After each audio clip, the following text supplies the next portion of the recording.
अज़ीज़ों, मेरी तरफ से आप सबको मसीह यस्सु में बहुत सा सलाम। खुदावंद के ज़िंदा पाक कलाम में से यूना खुदावंद की नाफरमानी करता है।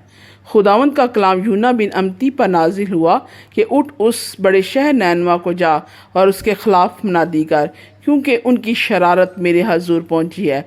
लेकिन यूना खुदावंद के हजूर से तरसीस को भागा और याफा में पहुंचा, और वहां उसे तरसीस को जाने वाला जहाज़ मिला और वो किराया देकर उसमें सवार हुआ, ताकि खुदावंद के हजूर से तरसीस को अहले जहाज़ के साथ जाए। लेकिन खुदावंद के ने समंदर पर बड़ी आंधी भेजी और समंदर में सख्त तूफ़ान बरपा हुआ और अंदेशा था कि जहाज़ तबाह हो जाए। तब मल्हा हरासा हुए और हर एक ने अपने देवता को पुकारा, और वो अजनास जो जहाज़ में थी समंदर में डाल दी ताकि उसे हल्का करें। लेकिन यूना जहाज़ के अंदर पड़ा सो रहा था। तब ना खुदा उसके पास जाकर कहने लगा, तू क्यों पड़ा सो रहा है? उठ अपने माबूद को पुकार, शायद वो हमको याद करे और हम हलाक ना हो। और उन्होंने आपस में कहा, आओ हम कुरा डालकर देखें कि ये आफत हम पर किसके सबब से आई। चुनांचे उन्होंने कुरा डाला और यूना का नाम निकला। तब उन्होंने उससे कहा, तू हमको बता कि ये आफत हम पर किसके सबब से आई। तेरा क्या पेशा है और तू कहाँ से आया है? तेरा वतन कहाँ है और तू किस कौम का है? उसने उनसे कहा, मैं अबरानी हूँ और खुदावन आसमान के खुदा बहरोबर के खालिक से डरता हूँ। तब वो खौफज़दा होकर उससे कहने लगे, तूने ये क्या किया? क्योंकि उनको मालूम था कि वो खुदावन के हजूर से भागा है, इसलिए उसने खुद उनसे कहा था। तब उन्होंने उससे पूछा, हम तुझसे क्या करें कि समंदर हमारे लिए साकिन हो जाए, क्योंकि समंदर ज़्यादा तूफ़ानी होता जाता है। तब उसने उनसे कहा, मुझको उठाकर समंदर में फेंक दो तो तुम्हारे लिए समंदर साकिन हो जाएगा, क्योंकि मैं जानता हूँ कि ये बड़ा तूफ़ान तुम पर मेरे ही सबब से आया है। तो भी मल्लाहों ने डंडा चलाने में बड़ी मेहनत की कि किनारा पर पहुँचे, लेकिन ना पहुँच सके, क्योंकि समंदर उनके ख़िलाफ़ और भी ज़्यादा मौजन होता जाता था। तब उन्होंने खुदावंद के हजूर गिड़गिड़ा कर कहा, ऐ खुदावंद, हम तेरी मिन्नत करते हैं कि हम इस आदमी की जान के सबब से हलाक ना हो, और तू खून ना हक को हमारी गर्दन पर ना डाले, क्योंकि ऐ खुदावंद, तूने जो चाहा सो किया। और उन्होंने यूना को उठाकर समंदर में फेंक दिया और समंदर का तलातुम मौकूफ़ हो गया। तब वो खुदावंद से बहुत डर गए और उन्होंने उसके हजूर कुर्बानी गुजरानी और नज़रें मानी। लेकिन खुदावंद ने एक बड़ी मछली मुकर्रर कर रखी थी कि यूना को निगल जाए, और यूना 3 दिन रात मछली के पेट में रहा। तब यूना ने मछली के पेट में खुदावंद अपने खुदा से ये दुआ की, मैंने अपनी मुसीबत में खुदावंद से दुआ की और उसने मेरी सुनी। मैंने पाताल की तह से दुहाई दी, तूने मेरी फरियाद सुनी। तूने मुझे गहरे समंदर की तह में फेंक दिया और सैलाब ने मुझे घेर लिया। तेरी सब मौजें और लहरें मुझसे गुज़र गईं और मैं समझा कि तेरे हजूर से दूर हो गया हूँ। लेकिन मैं फिर तेरी मुक़द्दस हैकल को देखूँगा।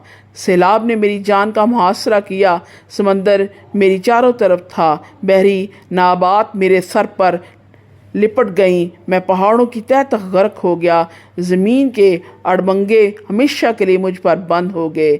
तो भी ऐ खुदावंद मेरे खुदा, तूने मेरी जान पाताल से बचाई। जब मेरा दिल बेताब हुआ तो मैंने खुदावंद को याद किया, और मेरी दुआ तेरे मुक़द्दस हैकल में तेरे हजूर पहुंची। जो लोग झूठे मबूदों को मानते हैं वो शफ़क़त से महरूम हो जाते हैं। मैं हम्द करता हूँ, तेरे हजूर कुर्बानी गुजरानूँगा, मैं अपनी नज़रें अदा करूँगा। नजात खुदावंद की तरफ से है। और खुदावंद ने मछली को हुक्म दिया और उसने यूना को खुश्की पर उगल दिया।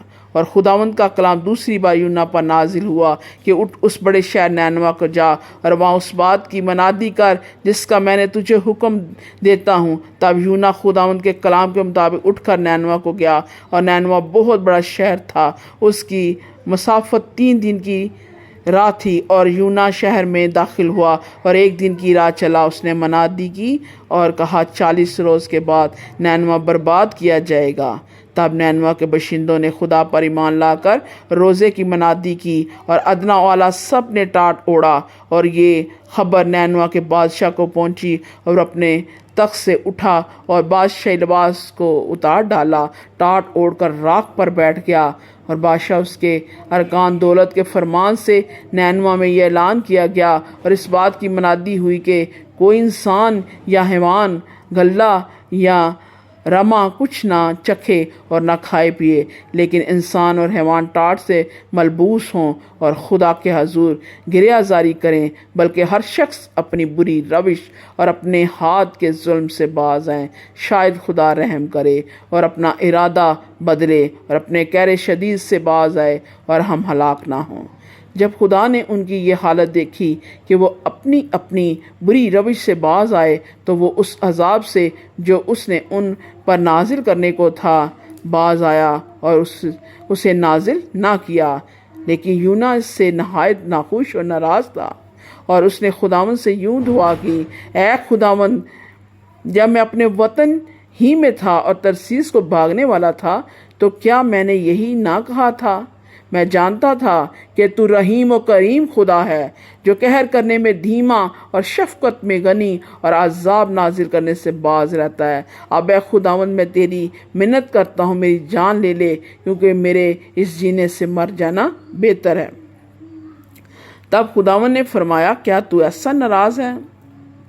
और यूना शहर से बाहर मशरिक की तरफ जा बैठा और वहाँ अपने लिए एक छप्पर बनाकर उसके साये में बैठ रहा कि देखे शहर का क्या हाल है। तब खुदा ने कद्दू की बेल उगाई और उसे यूना के ऊपर फैला दिया कि उसके सर पर साया हो और वह तकलीफ से बचे। और यूना उस बेल के सबब से नहायत खुश हुआ।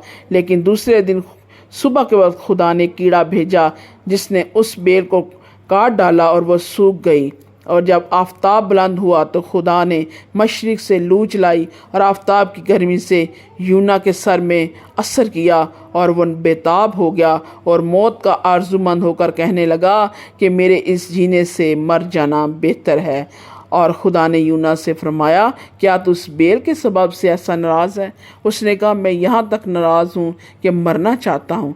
तब खुदा ने फरमाया कि तुझे इस बेल का इतना ख्याल है, जिसके लिए तूने ना कुछ मेहनत की और ना उसे उगाया, जो एक ही रात में उगी और एक ही रात में सूख गई। और क्या मुझे लाजिम ना था कि मैं इतने बड़े शहर नैनवा का ख्याल करूं, जिसमें 1,20,000 से ज़्यादा ऐसे लोग हैं जो अपने दाहिने और बाएं हाथ में इम्तियाज़ नहीं कर सकते और बेशुमार मुआशी हैं। खुदा उनके ज़िंदा पाक कलाम के वसीले से खुदा आप सबको बड़ी बरकत दे। आमीन।